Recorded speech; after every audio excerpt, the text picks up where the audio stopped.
പിതാവിൻ്റെയും പുത്രൻ്റെയും പരിശുദ്ധാത്മാവിൻ്റെയും നാമത്തിൽ ആമേൻ. എല്ലാവരെയും കർത്താവ് അനുഗ്രഹിക്കട്ടെ.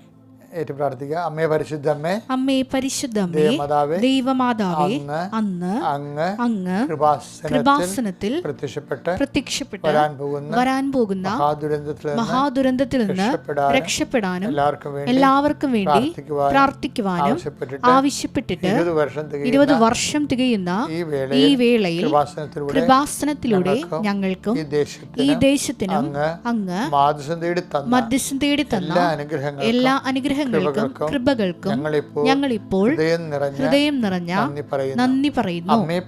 അമ്മേ പരിശുദ്ധമ്മേ, ജപമാല മാതാവേ, സകല കൃപാസനം പ്രാർത്ഥനകളോടും ചേർത്ത് ഞങ്ങളിപ്പോൾ പ്രാർത്ഥിക്കുന്ന ഈ കുടുംബത്തിന്റെ പ്രത്യേക നിയോഗം പറമക്കളെ കണ്ണടച്ച ഭക്തിയോടെ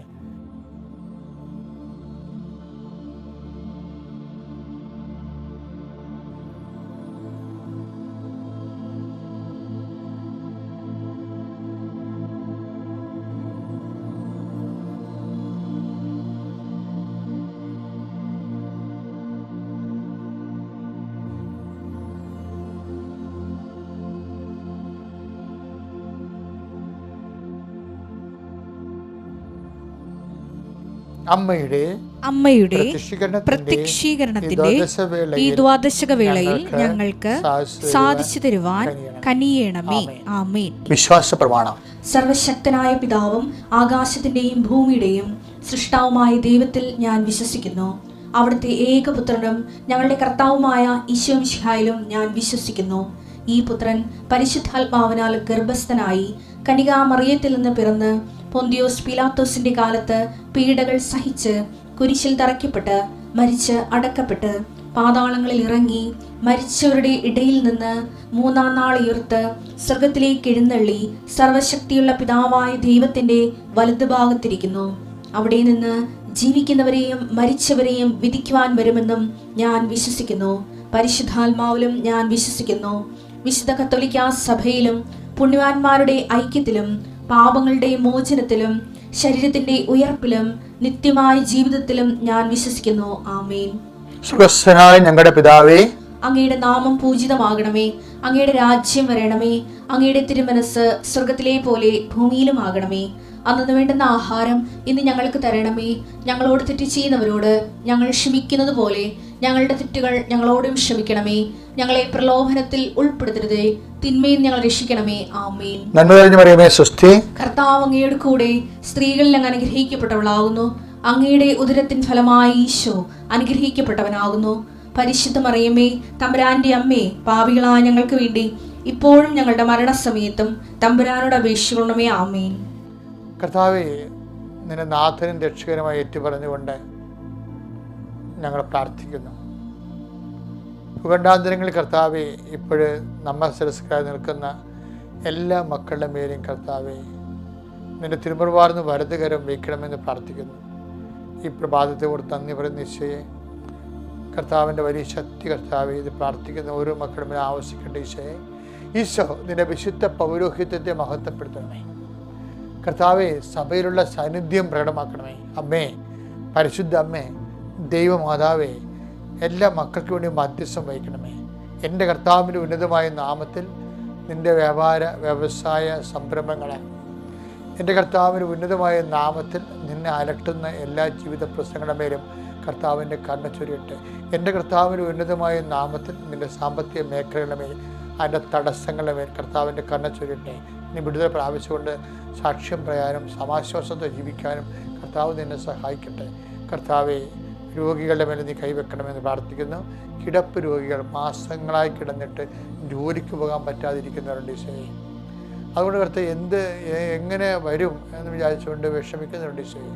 ക്രിസ്മസ് വരെ തള്ളി നിൽക്കട്ടെ, എങ്ങനെയെങ്കിലും ആവതില്ലെങ്കിലും പോയേക്കാം എന്ന് വിചാരിച്ചുകൊണ്ട് നെടുവേർപ്പെട്ട് പ്രാർത്ഥിക്കുന്ന മനുഷ്യരുണ്ട് ഈശോയെ. അവരെല്ലാം നീ സന്ദർശിക്കണം. കർത്താവെ, നിൻ്റെ വചനത്തിലുള്ള ഏറ്റവും വലിയ അനുഗ്രഹം നമ്മുടെ സന്ദർശനമാണ്.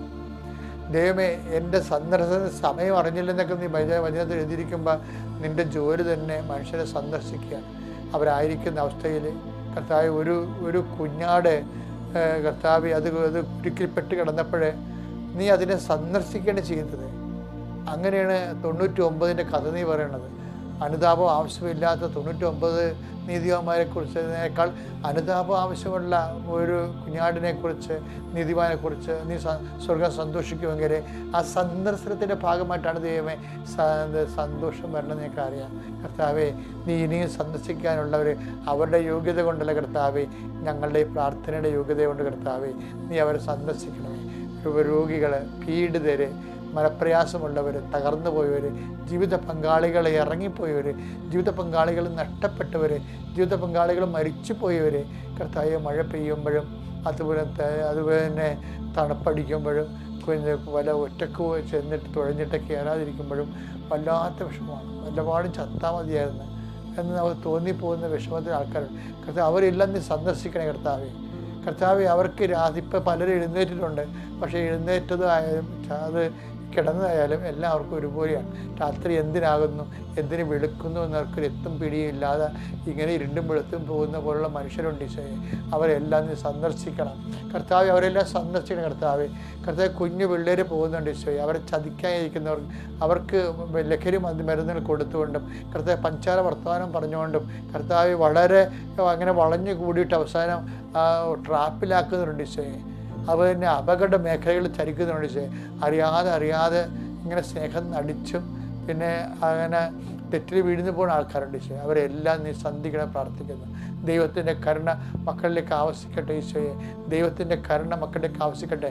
നിങ്ങളുടെ ജോലി, നിങ്ങളുടെ യാത്ര, നിങ്ങളുടെ സംസാരം, നിങ്ങളുടെ സംസാരങ്ങൾ നിങ്ങൾ ഒപ്പിടുന്നത് പോലും ഇന്ന് ഏതെങ്കിലും കടലാസ് ഖണ്ഡത്തിൽ മക്കൾ ഒപ്പിടുന്നുണ്ടെങ്കിൽ അത് കർത്താവിനെ ഏൽപ്പിച്ച് പ്രാർത്ഥിക്കുന്നു. കർത്താവെ, ഇന്നത്തെ ഓരോ വിഷയവും ആരോട് സംസാരിച്ചാലും ഇന്ന് അനുവാദമില്ലാതെ അവിചാരിതമായിട്ടൊക്കെ നമ്മുടെ ജീവിതത്തിലേക്ക് അവരുടെ കാര്യം സാധിക്കാൻ വേണ്ടി വരിഞ്ഞു കയറി വരുന്ന ആൾക്കാരുണ്ട് ഈശോയെ. അവരുണ്ടാക്കുന്ന വലിയ പ്രശ്നങ്ങളുണ്ട് ഈശോയെ. അവിടെയെല്ലാം സമീപനത്തോടെയും അങ്ങനെയുള്ള സാഹചര്യങ്ങളെ കർത്താവ് അങ്ങനെ മക്കളിൽ നിന്ന് കർത്താവ് നീ പൂർണ്ണമായിട്ടും അവരതിൽ നിന്ന് സംരക്ഷിക്കണം പ്രാർത്ഥിക്കുന്നു ഈശോയെ. അവിചാരിതമായ ഉണ്ടാകുന്ന വിഷയങ്ങൾ, ആകസ്മികമായ ദുരിതങ്ങൾ, അതെല്ലാത്തിൽ നിന്ന് യേശുക്രിസ്തു നാമത്തിൽ നിങ്ങൾ സംരക്ഷിക്കപ്പെടട്ടെ. കർത്താവിൻ്റെ വിശുദ്ധമായ രക്തം നിങ്ങളെ കൊഴുകയും ഉച്ച മുതൽ ഉള്ളംകാല് വരെ നിങ്ങളുടെ ഓരോ കാൽപാദങ്ങളിൽ കർത്താവിൻ്റെ സംരക്ഷണം ലഭിക്കട്ടെ. എൻ്റെ കർത്താവിൻ്റെ ഉന്നതമായ നാമത്തിൽ സഭയുടെ അധികാരത്തെക്കുറിച്ചിൻ്റെ അടയാളത്തിൽ ഇന്നത്തെ മുഴുവൻ ദൗത്യങ്ങൾ, ഇന്നത്തെ മുഴുവൻ യാത്രകൾ, ഇന്നത്തെ മുഴുവൻ സംസാരങ്ങൾ, ഇന്നത്തെ മുഴുവൻ ഇടപെടലുകളെല്ലാം കർത്താവിൻ്റെ നാമം നിങ്ങൾക്ക് ചെയ്ത് തീർക്കാനുള്ള ജോലികൾ, കർത്താവ് പോയി കണ്ട് സംസാരിക്കാനുള്ള വിഷയങ്ങൾ എല്ലാം കർത്താവ് മറ്റു സ്ഥലങ്ങളിൽ സമാധാനം ബോധിപ്പിക്കേണ്ട കാര്യങ്ങൾ എല്ലാത്തിനു മേലും ദൈവ തീരുമാനവും ദൈവികമായ ശക്തിയും ഉണ്ടാകട്ടെ. കർത്താവ് നിങ്ങൾ സന്ധിക്കുകയും സന്തോഷിപ്പിക്കുകയും സമാധാനിപ്പിക്കുകയും ചെയ്യട്ടെ. നിത്യപിതാവും പുത്രനും പരിശുദ്ധാത്മാവും സുരക്ഷിതം നയിക്കാം.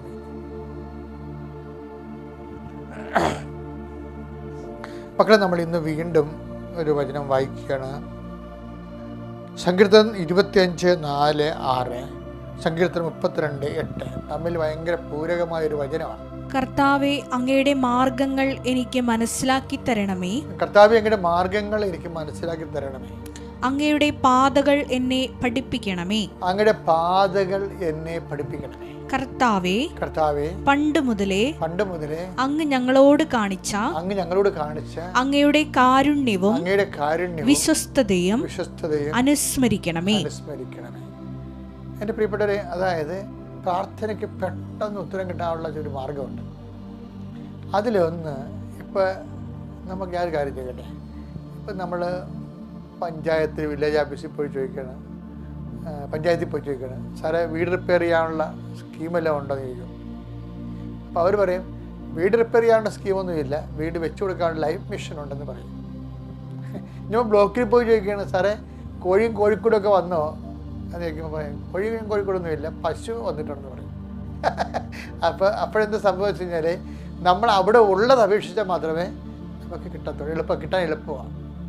അതാണ് പ്രാർത്ഥനയ്ക്കുള്ള ഏറ്റവും വലിയ ഗുണം. അതാണ് ദൈവം തരാൻ ഇഷ്ടപ്പെടുന്നത് നമ്മൾ ചോദിക്കുകയാണെങ്കിൽ പെട്ടെന്ന് തരും. ഇപ്പോൾ ഉദാഹരണത്തിന് ഇവിടെ എന്താ കിട്ടണത്? അതായത് കർത്താവേ, ഒന്ന് വായിച്ച മോനെ, കർത്താവേ, അങ്ങയുടെ മാർഗങ്ങൾ എനിക്ക് മനസ്സിലാക്കി തരണമേ. അങ്ങയുടെ പാതകൾ എന്നെ പഠിപ്പിക്കണമേ. ഓക്കെ അല്ലേ? അപ്പൊ ദൈവത്തോട് ചോദിക്കുന്നത് എന്താണ്? അങ്ങയുടെ മാർഗങ്ങൾ എന്നെ പഠിപ്പിക്കണം. പാതകൾ, അങ്ങയുടെ മാർഗങ്ങൾ എന്ന് പറയുമ്പോൾ അങ്ങൊരു വിഷയത്തെ സമീപിക്കുന്ന രീതികൾ, അതുപോലെ തന്നെ അങ്ങയുടെ മനസ്സിലിരിപ്പ്, നമ്മുടെ ഓരോ വിഷയങ്ങളെക്കുറിച്ച് ദൈവത്തിനൊരു മനസ്സിലിരിപ്പുണ്ടാവുമല്ലോ, അത് എന്നുവെച്ചാൽ ദൈവഹിതം, അത് എന്നെ പഠിപ്പിക്കണമേ. അതെന്തുകൊണ്ടാണ് ഇതിങ്ങനെ പ്രാർത്ഥിച്ചാൽ പെട്ടെന്ന് കിട്ടാൻ സാധ്യതയുണ്ട്. എന്താ കാര്യം അറിയാമോ? ദൈവത്തിൻ്റെ ഇഷ്ടം അത് തന്നെയാണ്. എന്താ കാര്യം? സങ്കീർത്തനം 32:8 വായിച്ചു നോക്കിയേ. ഞാൻ നിന്നെ ഉപദേശിക്കാം. സങ്കീർത്തനം 32:8 എന്താ പറയണത്? ഞാൻ നിന്നെ ഉപദേശിക്കാം, നീ നടക്കേണ്ട വഴി കാണിച്ചു തരാം. എന്തെങ്ങനെയാണ് പരിപാടി? കറക്റ്റല്ലേ? അത് ദൈവം തന്നെ പറയണേ, ഞാൻ നിന്നെ ഉപദേശിക്കാം. സങ്കീർത്തനം 32:8. അതാ നീ നടക്കേണ്ട വഴി ഞാൻ നിന്നെ കാണിച്ചു തരാം. അതല്ലേ സങ്കീർത്തനം ചോദിക്കണത് 25:4. ഞാൻ നടക്കേണ്ട വഴി കർത്താവേ നീ എനിക്ക് കാണിച്ചു തരണം. അപ്പം എന്താണ്? വൈദ്യം കൽപ്പിച്ചതും പാല്, രോഗി ഇച്ഛിച്ചതും പാല്. അപ്പോൾ അവ പെട്ടെന്ന് കിട്ടാൻ സാധ്യതയുണ്ട്. അതുപോലെ ഇരിക്കണം നമ്മുടെ പ്രാർത്ഥനകളെല്ലാം. അതായത് ഞങ്ങളെ ഈശോ പറഞ്ഞില്ലേ, ഞങ്ങളെ പ്രലോഭനത്തിൽ ഉൾപ്പെടുത്തരുത് എന്ന് പറയുന്നത്. എന്ന് വെച്ച് കഴിഞ്ഞാൽ ദൈവഹിതപ്രകാരം അല്ലാത്ത പ്രാർത്ഥനകളും ആവശ്യങ്ങളും ഉണ്ടാവാതിരിക്കാനാണ് ഈശോ അങ്ങനെ പറഞ്ഞത്. നിൻ്റെ ആഗ്രഹം ദൈവഹിതപ്രകാരമാണെങ്കിൽ അത് പെട്ടെന്ന് നമുക്ക് ലഭിക്കും. അപ്പോൾ അത് ദൈവഹിതപ്രകാരമല്ലാത്ത ഒരു സിറ്റുവേഷനിലാണ് അതിനൊക്കെയാണ് നമ്മൾ പ്രലോഭനം. എന്താണ് പ്രലോഭനം എന്ന് ചോദിച്ചു കഴിഞ്ഞാൽ, ദൈവഹിതപ്രകാരമല്ലാത്തതെല്ലാം ദൈവത്തിൻ്റെ ഹിതം അനുസരിച്ചല്ലാത്ത വരുന്ന എല്ലാ സംഭവവും നമ്മുടെ ബോഡിയുടേതായിരിക്കും. അതാണ് എൻ്റെ വിഷയം. നമ്മുടെ സർക്ക് മാംസം, അതാണ് മാംസത്തിൻ്റെ ദുരാശ എന്നൊക്കെ പറയും. മാംസത്തിന് എപ്പോഴും ദുരാശകളുണ്ടാകും. അതുകൊണ്ടാണ് ഈ പ്രൊട്ടക്ഷൻ പ്രെയർ വേണ്ടി വരണത്. എപ്പോഴും നമുക്ക് സംരക്ഷണ പ്രാർത്ഥന വരുന്നത്. അപ്പം സ്വർഗസ്ഥ പിതാവാണ് ഏറ്റവും വലിയ സംരക്ഷണ പ്രാർത്ഥന. അതിൻ്റെ അകത്ത് ഇതെല്ലാം ഉണ്ട്. സ്വർഗസ്ഥനായ പിതാവ് നമ്മൾ ചെല്ലണേ എന്തിനാണ്? എന്തെങ്കിലും ഒരു പ്രശ്നം ഉണ്ടെങ്കിൽ നമ്മളൊരു സ്വർഗസ്ഥനായ പിതാവ് എനിക്കൊണ്ട് പോകും. എന്താ കാര്യം? സ്വർഗസ്ഥനായ പിതാവിൽ അന്നു വേണ്ട ആഹാരമുണ്ട്, പ്രലോഭനത്തിൽ ഉൾപ്പെടുത്തരുത് എന്നുള്ള സംരക്ഷണ പ്രാർത്ഥനയുണ്ട്. അതുപോലെ തന്നെ ദൈവഹിതത്തിനോട് യോജിച്ചുകൊണ്ട് അങ്ങ് നടക്കേണ്ട വഴി, നീ നടക്കേണ്ട വഴി നിൻ്റെ മുഖത്ത് നോക്കി ഞാൻ നിന്നെ ഉപദേശിക്കാവുന്ന സങ്കീർത്തനം 32:8 പറയുമ്പോൾ സങ്കീർത്തനം 25:4 പറയും, കർത്താവേ ഞാൻ നടക്കേണ്ട വഴി, അങ്ങയുടെ ഹിതപ്രകാരം നടക്കേണ്ട വഴി അങ്ങനെ ഒഴിവാക്കി തരണമേ. അതെല്ലാം ഈ രണ്ടും കൂടി സമ്മേളിക്കുന്ന സ്ഥലം സ്വർഗസ്ഥനായ പിതാവിൽ നിന്നുള്ള പ്രാർത്ഥനയാണ്. ഇപ്പോൾ സങ്കീർത്തനം 32:8 സങ്കീർത്തനം 25:4 കൂടി കൂട്ടിവെച്ചിട്ട് അതൊരു പ്രാർത്ഥനയാക്കാമെങ്കിൽ ഏറ്റവും നല്ലത് സ്വർഗസ്ഥനായ പിതാവ് തന്നെയായിരിക്കും. അതുകൊണ്ട് ദൈവഹിതപ്രകാരം ജീവിതം പുനഃക്രമീകരിക്കാൻ, ആ ദൈവത്തിൻ്റെ മനസ്സിനോട് ചേർന്ന് പ്രാർത്ഥിക്കാൻ എന്നെ സഹായിക്കണമേ. കർത്താവേ, ഞങ്ങളുടെ ജീവിതത്തിൽ അടിച്ചേൽപ്പിക്കപ്പെട്ടതും മറ്റുള്ളവരിൽ കണ്ടിട്ട് ഞങ്ങൾക്ക് ആശിച്ചു പോയതുമായിട്ടുള്ള വിഷയങ്ങളൊക്കെ ഉപരി അങ്ങ് ഞങ്ങൾ നടക്കണമെന്ന് അങ്ങ് ആഗ്രഹിക്കുന്ന വഴികളിലൂടെ ഞങ്ങളെ നീ നടത്തുകയും അങ്ങയുടെ മനസ്സിന് ഞങ്ങൾക്ക് എന്ത് കിട്ടണമെന്ന് ആഗ്രഹിക്കുന്നു അത് വിവേചിച്ച് മനസ്സിലാക്കി അങ്ങോട്ട് ചോദിക്കാനും, അങ്ങനെ സ്നേഹത്തിലും ഒരുമിച്ച് വളരാനും, സ്നേഹത്തിൽ വളരാനും, ജീവിതത്തിൽ അങ്ങയുടെ കൂടെ സഞ്ചരിക്കാനും, ഞങ്ങൾ സമാധാനത്തിൽ നിലനിൽക്കാനും ഞങ്ങളെ സഹായിക്കണമേ. നിത്യം പിതാമ്പുത്രനും പരിശുദ്ധാത്മാവ എന്നേക്കും ആമേൻ. ശ്രീകല, ഞാൻ എറണാകുളം ജില്ലയിലെ തിരുമാറാടി എന്ന സ്ഥലത്ത് നിന്ന് വരുന്നു. ഞാനൊരു അക്രൈസ്തവയാണ്. ഞാൻ ഇവിടെ വന്ന് ഉടമ്പടി എടുത്തത് 2022 ജൂലൈ 14 ഉടമ്പടി എടുത്തതിന് ശേഷം എനിക്ക് 24 വർഷം മുമ്പ് ആദ്യം തന്നെ കിട്ടിയത് ഒരു രോഗസൗഖ്യമാണ്. 24 വർഷം മുമ്പ് ഒരു തലവേദന എനിക്കുണ്ടാകുകയും ആ തലവേദന സൈനൈറ്റിസിൻ്റെ അത് പറയുകയും അങ്ങനെ അത് മരുന്ന് കഴിച്ച് കുറേ നാളത്തേക്ക് മാറുകയും വീണ്ടും വിവാഹശേഷം ഒരു 2 വർഷം കഴിഞ്ഞപ്പോൾ വീണ്ടും തലവേദന ഉണ്ടാകുകയും പിന്നെയും ആശുപത്രി പോവുകയും മരുന്ന് കഴിക്കുകയൊക്കെ ചെയ്ത് ഇങ്ങനെ മാറിക്കൊണ്ടിരുന്നു. അത് കഴിഞ്ഞ് ഇവിടെ വന്ന് ഉടമ്പടി എടുത്ത് ഒരു 2 മാസം കഴിഞ്ഞപ്പോൾ എനിക്ക് അസഹ്യമായ തലവേദന വരികയും അവിടെ അടുത്ത് ഒരു ഹെൽത്ത് സെൻ്ററിൽ പോയി മരുന്ന് കഴിക്കുകയും 3 ദിവസം മരുന്ന് കഴിച്ചതിൻ്റെ ഫലമായിട്ട് തലവേദന അങ്ങ് മാറി. പിറ്റേ ദിവസം മുതൽ ഈ വലത് കണ്ണ് ഫ്രണ്ടിലോട്ട് തുറച്ച് തള്ളി വരാൻ തുടങ്ങി. അപ്പോൾ ഞാൻ ഇതെന്താണെന്ന് എനിക്കറിയാൻ മേലാതെയായി. അങ്ങനെ കണ്ണിൻ്റെ ആശുപത്രി പോകാമെന്നും പറഞ്ഞ് കണ്ണുകളുടെ ആശുപത്രി പോയി. അവിടെ ചെന്നപ്പോൾ കണ്ണിനകത്ത് വിരമെത്തണതാണെന്ന് പറഞ്ഞു. വിരമെത്തണമെന്നും പറഞ്ഞ് അതിനുള്ള മരുന്ന് തന്നു. അതിനുള്ള മരുന്ന് കഴിക്കും. 2 ആഴ്ച കഴിയുമ്പോൾ വീണ്ടും ഈ കണ്ണിങ്ങനെ മുന്നോട്ട് തുറച്ച് തള്ളും.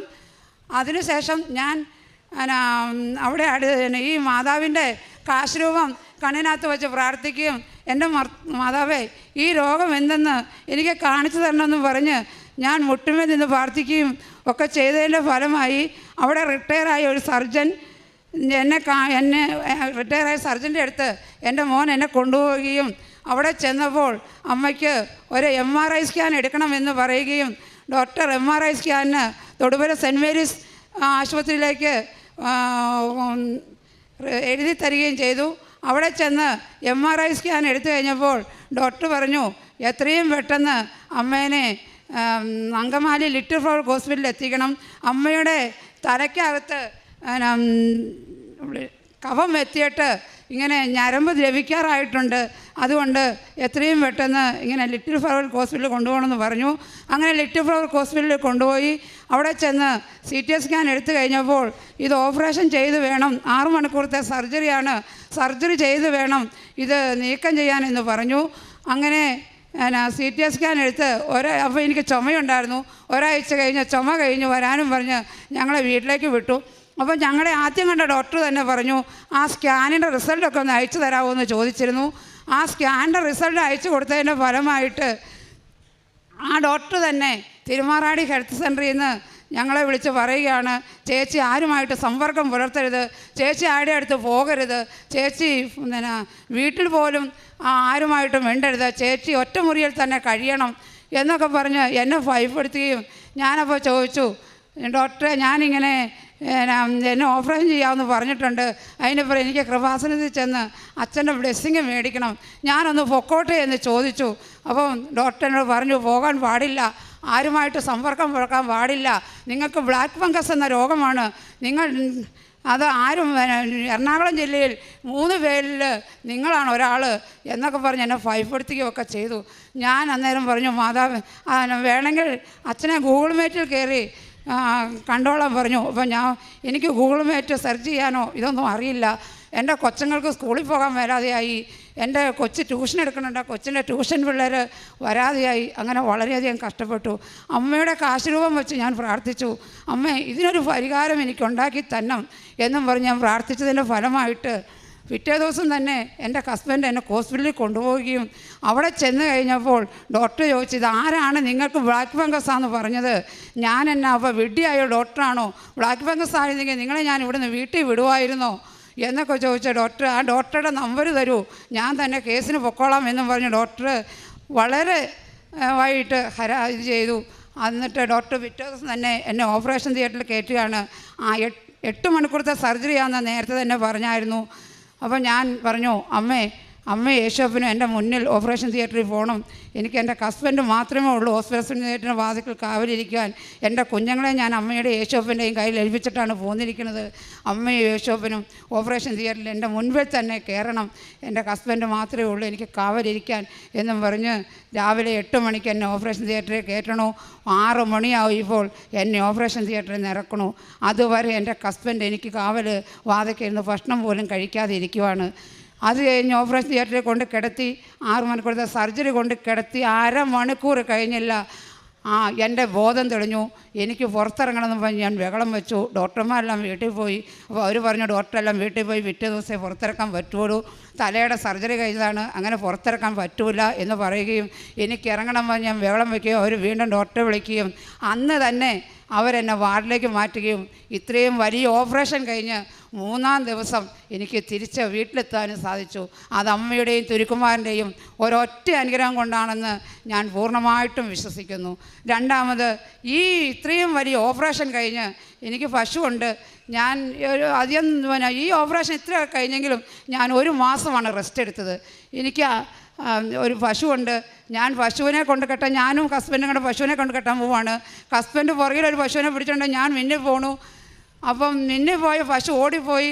ഞാനിങ്ങനെ കമ്പി അടിച്ച് കുറ്റി കെട്ടി പശുവിന് തീറ്റയിട്ട് കൊടുക്കാൻ ഇങ്ങനെ കുനിഞ്ഞ സമയത്ത് ആ പശു കൊമ്പെടുത്തൊരൊറ്റയടി. ഇവിടെ എല്ലാവർക്കും കാണാം, പ്ലാസ്റ്റിക് സർജറി ചെയ്ത് വച്ചിരിക്കുന്നത് എല്ലാവർക്കും കാണാം. ഈ കൊമ്പെടുത്ത് അടിച്ച് ഇവിടെ രക്തക്കോലെല്ലാം മുറിഞ്ഞ് രക്തം ചീറ്റി. ഞാൻ മാത്രമേ ഉള്ളൂ അടുത്ത്. അപ്പോൾ ഹസ്ബൻഡ് ഒരു 400 മീറ്റർ അകലെയാണ് നിൽക്കുന്നത്, എന്നെ കാണാൻ പാടില്ല. എങ്കിലും ഞാൻ അവിടെ ഇരുന്നു, ഇങ്ങനെ തലം വന്ദിച്ച് അവിടെ കണ്ണു അടച്ചിരുന്നു. ഇരുന്ന് കഴിഞ്ഞപ്പോൾ എൻ്റെ ഉള്ളിലിരുന്ന് ആരോ പറയുകയാണ്, നീ ഇവിടെ ഇരുന്നാൽ പോരാ, നിന്നെ രക്ഷിക്കാൻ നീ മാത്രമേ ഉള്ളൂ എന്ന്. നീ എഴുന്നേക്കൂ, വിശ്വാസ പ്രമാണം ചെല്ലൂ, മുറിവ് മൂടൂ. ഇതൊക്കെയാണ് എന്നോട് എൻ്റെ ഉള്ളിലിരുന്ന് ആരോ പറയുന്നത് പോലെ എനിക്ക് തോന്നുകയാണ്. ഞാൻ എന്ത് ചെയ്തെന്ന് വെച്ചാൽ 2 കൈയും കൊണ്ട് ഈ മുറിവ് ഇങ്ങനെ അങ്ങ് കൂട്ടി. രക്തം വക്കറ്റിൽ നിന്ന് ചീന്തണ പോലെയാണ് ചീന്തണ, രക്തക്കോല് മുറിഞ്ഞു പോയി. അപ്പോൾ ഞാൻ അവിടെ കിടന്ന് ഇത് മൂടിയിട്ട് ഞാൻ ഹസ്ബൻഡിനെ ഉറക്ക വിളിച്ചപ്പോൾ പശുവിനെ ഇട്ടേച്ച് അടുത്ത പ്രദേശത്തെല്ലാം കൃഷി നടത്തിക്കൊണ്ടിരിക്കുവാണ്. ഹസ്ബൻഡിന് പശുവിനെ ഇട്ടേച്ച് പോരാൻ പറ്റില്ല.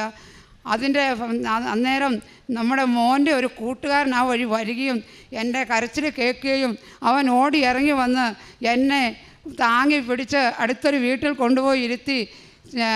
അവിടെ നിന്ന് അന്നേരത്തേക്ക് ആൾക്കാരെല്ലാം കൂടുകയും പെട്ടെന്ന് ദേവമാതാവ് ഹോസ്പിറ്റലിൽ കൊണ്ടുചെന്ന് അവർ നോക്കി.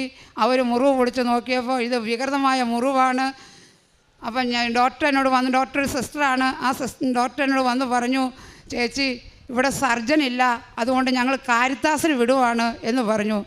അപ്പോൾ ഞാൻ ഇത് കേൾക്കണുണ്ട്, എൻ്റെ ഹസ്ബൻഡിനോട് പറയുന്നുണ്ട്, ഇത് വല്ലാത്ത മുറിവാണ്, ഇവിടെ പറ്റൂല, അതുകൊണ്ട് നിങ്ങൾ കാരിത്താസിനെ കൊണ്ടുപോയിക്കോളാൻ. അപ്പം ഞാൻ ഡോക്ടറോട് പറഞ്ഞു, ഡോക്ടറെ എന്നോട് ഡോക്ടർ നുണയൊന്നും പറയണ്ട, എനിക്കറിയാം എൻ്റെ മുറിവ് വലുതാണെന്ന് എനിക്കറിയാം, പക്ഷേ എൻ്റെ അമ്മ മാതാവ് എൻ്റെ കൂടെ ഉണ്ട്. എനിക്ക് സിസ്റ്ററിന് പറ്റുമെങ്കിൽ എനിക്ക് വേണ്ടി ഒരു വിശ്വാസ പ്രമാണം ചൊല്ലിയേരെ. കൃപാസനത്തിൽ മാതാവ് എൻ്റെ കൂടെ ഉള്ളിടത്തോളം കാലം എൻ്റെ ജീവൻ ഒരു നഷ്ടവും സംഭവിക്കില്ല എന്ന്. അത് കഴിഞ്ഞ് ഹസ്ബൻഡിൻ്റെ പേർക്ക് പറഞ്ഞു, ഓപ്പറേഷൻ കഴിഞ്ഞിട്ട് 2 മാസമേ ആയിട്ടുള്ളൂ, അത് ലിറ്റിൽ ഫർക്ക് ഹോസ്പിറ്റലായിരുന്നു ഓപ്പറേഷൻ, അതുകൊണ്ട് ഞങ്ങൾ അങ്ങോട്ട് കൊണ്ടുപോയിക്കോളാം, കാരിത്താസിന് കൊണ്ടുപോകണമെന്ന് പറയുകയും കാരിത്താസിലേക്ക് പോകാതെ അങ്കമാലിക്ക് പോവുകയും അവിടെ ചെന്ന് പ്ലാസ്റ്റിക് സർജറി ചെയ്ത് 2 ദിവസം കഴിഞ്ഞപ്പോൾ അതും രോഗസൗഖ്യമായിട്ട് എനിക്ക് വീട്ടിൽ വരുവാൻ സാധിച്ചു. 3ാമത് പറയുന്നത്, എൻ്റെ മകന് വലിയൊരു അപകടം ഉണ്ടായി, അവനെ ഇതിൽ നിന്ന് രക്ഷിച്ചു. പിന്നെ 5-8 വർഷമായി എൻ്റെ ഹസ്ബൻഡിൻ്റെ വീതമായിട്ട് കിട്ടിയ ഓഹരി വിൽക്കാൻ തടസ്സങ്ങൾ നിന്ന അനിയന്മാരും ഒരനിയത്തി ഇവിടെ വന്ന് ഉടമ്പടി എടുത്തതാണ്. എങ്കിലും ആ അനിയത്തിയും ഒക്കെയും കൂടി ഞങ്ങൾക്ക് വേണ്ടി തടസ്സം നിൽക്കുകയും വിൽക്കാൻ സാധിക്കാതെ വരികയും ഞങ്ങൾക്ക് ഒത്തിരി കടബാധ്യതകളുണ്ടായിരുന്നു. ഞങ്ങൾക്ക് ഹോസ്പിറ്റൽ കേസുകളായിട്ടും അങ്ങനെയൊക്കെ ഒത്തിരി കടബാധ്യതകൾ വന്നിട്ടുണ്ടായിരുന്നു. മോക്കടെ വിവാഹം കഴിഞ്ഞു, അങ്ങനെയുള്ള കടബാധ്യതകൾ ഞങ്ങൾക്കുള്ള കാരണം ഞങ്ങൾക്ക് ആ പ്രോപ്പർട്ടി വിൽക്കാൻ നോക്കുകയും അത് വിൽക്കാൻ സാധിക്കാതെ ഞങ്ങളുടെ വീട് വിൽക്കാമെന്ന് ബോർഡ് എഴുതി വയ്ക്കുകയും വീട് വിൽക്കാൻ ആൾക്കാർ വന്ന് നോക്കുകയും ഒക്കെ ചെയ്തു. എങ്കിലും ഹസ്ബൻഡ് 45 ലക്ഷം ചോദിക്കും, വന്നവർ 40 പറയും, 41 പറയും, 42 പറയും. അന്നേരം മോൻ അവിടെ നിന്ന് വിട്ടു പോകാൻ ഒരു താല്പര്യവുമില്ല. മോൻ പറയും, അച്ഛാ 45 ലക്ഷത്തിന് കൊടുക്കരുതച്ചാ, ആ വീട് കൊടുക്കരുതച്ചാ, അതിലും നമ്മുടെ പ്രോപ്പർട്ടി കൊടുക്കുക അച്ഛാ നമുക്കെന്ന് പറയും. എങ്കിലും അത് കൊടുക്കാൻ സാധിക്കുന്നില്ല. ഒടുക്കം ഞാൻ അമ്മയുടെ ഉപ്പും കാശുരൂപവും ഒക്കെ കൊണ്ട് അവിടെ ചെന്ന് പ്രാർത്ഥിക്കുകയും ഉപ്പ് സ്ഥലത്തേക്കടെ ഇടുകയും ഒക്കെ ചെയ്തു. അത് കഴിഞ്ഞ് ആ സ്ഥലത്തിന് എഗ്രിമെൻ്റ് എഴുതാൻ സാധിച്ചു. എഗ്രിമെൻ്റ് എഴുതി പിറ്റേ ദിവസം എല്ലാവരും സന്തോഷപൂർവ്വം പോയി എഗ്രിമെൻ്റ് എഴുതി എല്ലാവരും അഡ്വാൻസ് പൈസ വീതിച്ചെടുത്തു, അനിയന്മാർക്കൊക്കെ കൊടുത്തു. അങ്ങനെ വീതിച്ചെടുത്ത് വീട്ടിൽ വരികയും പിറ്റേ ദിവസം ഇവിടെ വന്ന് ഉടമ്പടി എടുത്തെന്ന് പറഞ്ഞ സഹോദരി, അവൾ ഒരു പ്രാവശ്യം ഉടമ്പടി എടുത്തുള്ളൂ, പിന്നെ പുതുക്കാനൊന്നും വന്നിട്ടില്ല. അവൾ എന്നോട് വിളിച്ച് പറയുകയാണ്, ചേച്ചി ഞങ്ങളുടെ വിര ലൈഫിൽ പണിതാണ്, അത് വിൽക്കാൻ സാധിക്കില്ല, അതുകൊണ്ട് ചേച്ചി ഞങ്ങൾ വിൽക്കാൻ സമ്മതിക്കില്ല. ഈ പ്രോപ്പർട്ടി എടുക്കാൻ വന്ന ആൾക്കാർക്ക് പ്രോപ്പർട്ടി എല്ലാം കൂടെ ഒന്നിച്ച് മതി, അവരത് എടുക്കില്ല, ഒന്നിച്ചല്ലാതെ അവരെടുക്കില്ല. അപ്പം ഞാൻ ചോദിച്ചു, മാതാവേ ഇനി കച്ചവടം തെറ്റി പോവുകയാണോ? ഞങ്ങൾക്കിനി ഒരു വഴിയില്ലല്ലോ മാതാവേ, ഇനി എന്താ ചെയ്യണേ? ഞങ്ങളുടെ വീട് തന്നെ വിൽക്കാനാണോ മാതാവിൻ്റെ ആഗ്രഹം, അതെയോ ഞങ്ങളുടെ പ്രോപ്പർട്ടി വിറ്റ് തരുവാണോ എന്ന് ചോദിച്ചു.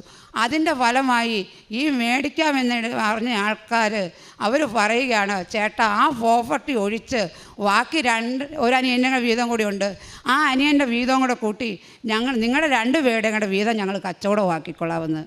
അങ്ങനെ സമ്മതിച്ചു.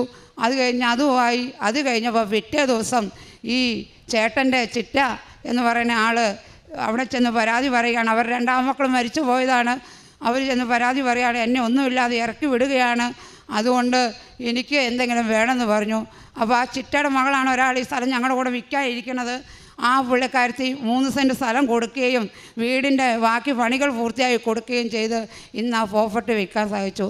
ഇത്രയും വലിയ അനുഗ്രഹം തന്ന അമ്മയ്ക്കും തിരുക്കുമാരനും 1000 നന്ദി. ജപമാല 2 നേരവും ജപിക്കാൻ എനിക്ക് സാധിക്കുന്നുണ്ട്. ബൈബിൾ 1 മണിക്കൂർ നേരം ഞാൻ വായിക്കുന്നുണ്ട്. അതുപോലെ പ്രേക്ഷിത പ്രവർത്തനമായിട്ട് പത്രം ഞാൻ എല്ലായിടത്തും വിതരണം ചെയ്യുന്നുണ്ട്. കാരുണ്യ പ്രവൃത്തിയായിട്ട് എന്നാൽ പറ്റുന്ന സഹായം എല്ലാവർക്കും ഞാൻ ചെയ്യുന്നുണ്ട്. അമ്മയ്ക്ക് ഇനിയും ഞാൻ സാക്ഷ്യം പറയാൻ ഇവിടെ വരുമെന്ന് ഞാൻ പറയുന്നു. പരിശുദ്ധമ്മയ്ക്ക് തിരുകുമാരനും 1000 നന്ദി പറയാം. യമയെ 2 വലിയ അപകടങ്ങളിൽ നിന്നാണ് പരിശുദ്ധമ്മ പ്രത്യേകമാവിധം കനിവാർന്ന് രക്ഷിച്ചത്. പറയുന്നത് പശു കൊമ്പ് കൊണ്ട് കുത്തിയതിന് ശേഷം പറയുന്നത് അവിടെ ഇങ്ങനെ വേദനയോടുകൂടി ഇരിക്കുമ്പോൾ രക്തക്കുഴലൊക്കെ പൊട്ടി ബക്കറ്റിൽ നിറക്കുന്ന രീതിയിൽ ഇങ്ങനെ ബ്ലഡ് പോയിക്കൊണ്ടിരിക്കുമ്പോൾ ഒറ്റയ്ക്കാണ്, ആരുമില്ല സഹായത്തിന്. പക്ഷേ അപ്പോൾ ഉള്ളിൻ്റെ ഉള്ളിൽ നിന്നൊരു തോന്നൽ വരികയാണ്. പരിശുദ്ധമ്മ ഉള്ളിൽ നിന്ന് തോന്നിപ്പിക്കുകയാണ്, അതായത് നീ വിശ്വാസ പ്രമാണം ചൊല്ലുക, നിന്നെ രക്ഷിക്കുവാൻ നീ മാത്രമേ ഉള്ളൂ, നീ ഇപ്പം തന്നെ ആ രക്തം പോകുന്നിടം അവിടെ പൊത്തിപ്പിടിച്ചുകൊണ്ട് നിന്നെ നീ പ്രാർത്ഥിക്കുക. എന്നിട്ട് ആ സമയത്താണ് ഈ അമ്മ ഉള്ളിൽ നിന്ന് ആ തോന്നലാണ് ഈ അമ്മ ജീവിത പങ്കാളിയെ വിളിച്ച് നിലവിളിക്കുന്നതും അതുവഴി ഒരു മകൻ വരുന്നതും പെട്ടെന്ന് തന്നെ ഈ അമ്മ ഹോസ്പിറ്റലിൽ എത്തുന്നതും അമ്മയുടെ ജീവൻ സംരക്ഷിക്കപ്പെടുന്നതും. അപ്പോൾ തീർച്ചയായിട്ടും നമ്മൾ മനസ്സിലാക്കുക, പരിശുദ്ധമ്മയുടെ സാന്നിധ്യം പലതരത്തിലുണ്ട്. അമ്മ സഞ്ചരിച്ചു വരും. ചിലപ്പോൾ ഏതെങ്കിലും വ്യക്തികളുടെ രൂപത്തിൽ അമ്മ നമുക്ക് സാന്നിധ്യം അറിയിക്കും. ചില സാഹചര്യങ്ങളിൽ നമ്മൾ ആഗ്രഹിക്കാത്ത, നമ്മൾ ചിലപ്പോൾ തളർന്നിരിക്കുന്ന സമയത്ത് പരിശുദ്ധമ്മ ചിലപ്പോൾ ദർശനത്തിൽ വരും.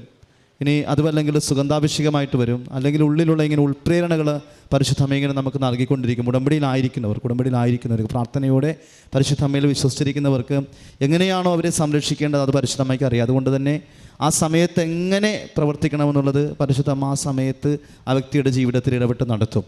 അപ്പം അങ്ങനെ പരിശുദ്ധമ്മ സാന്നിധ്യമായി ഇടപെട്ട ഒരു അനുഭവമാണ് ഈ അമ്മക്കുള്ളത്. അതോടൊപ്പം തന്നെ 24 വർഷത്തോളം ഉണ്ടായിരുന്ന ആ ഒരു ശാരീരിക അസ്വസ്ഥത എടുത്ത് മാറ്റിയതും വിൽക്കാൻ പറ്റായിരുന്ന പ്രോപ്പർട്ടി വിൽക്കുവാൻ സാധിച്ചതുമൊക്കെ പരിശുദ്ധമ്മ ഈ മകളോടും ഈ മകളുടെ കുടുംബത്തോടും കാണിച്ച വലിയ കാരുണ്യവും കൃപയുമാണ്. ദൈവപിതാവ് ഈ അമ്മയ്ക്ക് ചൊരിഞ്ഞ ഈ വലിയ അനുഗ്രഹം